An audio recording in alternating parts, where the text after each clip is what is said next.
Hey, it's Clay, and this will be a video chart on Ripple. We will take a look at the 4-hour time frame.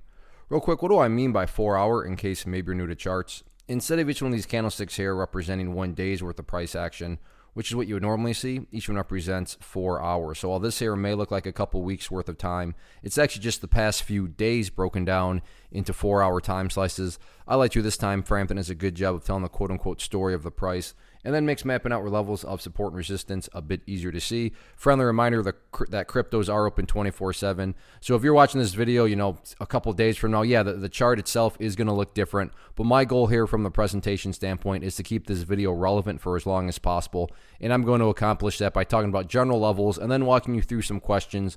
And based on how you answer those questions, that'll dictate the current status of the chart. So the very first update that needs to be made comes about from a foundational rule in charting, which states when levels of support are broken and closed below, they tend to act as resistance. So that's where 42 cents now comes into play. And that is, the initial question that you're going to need to ask yourself. So let's just say you're watching this on Sunday evening. On Sunday evening, question number one, where's the price at relative to 42 cents?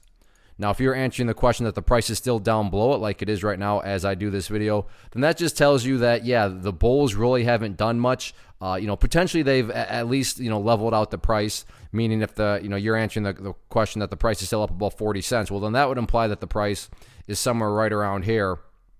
And from that perspective, yeah, it's not like the price has shown any sort of upwards price movement, but it's also not like it's continued to collapse or anything like that. So if it's just gone sideways, then consolidation would be the current status of the chart at that point in time. On the flip side of things, if you're answering the question that the price is below 42 cents, well, then you want to make sure at least that nothing else has really spun out of control. And how am I defining quote unquote spinning out of control? Well, that is answering the question, where's the price at relative? Let's try that again. There we go. Relative to this area down here at 40 cents. Meaning if you are answering the question that the price is actually down below 40, well, that's telling you that the bears are having themselves a pretty good question. The next immediate question, and whoops, as it stands right now, this should be a green line, because this is currently a level of support. So again, like I said, if the price is down below 40, that implies that that level of support has been broken. And if you're answering the question that the price is below 40, the next immediate question is, well, where's the price at relative to 38? 38 is definitely a very, very important level of, as far as the chart is concerned. You can see way back here, a couple months ago, the price was down around that area. And if the price is somehow you're answering that question down below 38, that's just telling you that at that point in time, not only are the bears still in control, but they've just gained that much more power and strength over the course of the weekend. So I'd be shocked if the price was actually down below 38. But then again, with the way cryptos have been acting, I suppose you never know. But keep an eye on those couple levels of support. But like I said, as I talk right now, so far so good. The price is holding up above the 40 cent mark. In the event the price is up above 42, then a little bit of common sense comes into play.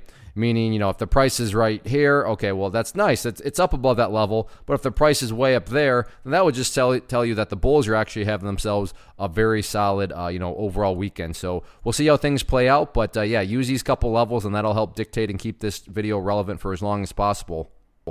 One of the biggest questions that I get is, hey Clay, how do you find the stocks that you trade? So what I've done is put together a free resource guide where I talk about the tools that I use to locate stocks that I find interesting and think may have potential. So if that sounds like something that could add value to you as a trader, then click on the image that is up on the screen right now and I will email you the guide. The guide itself is very short and to the point, and best part, it's completely free.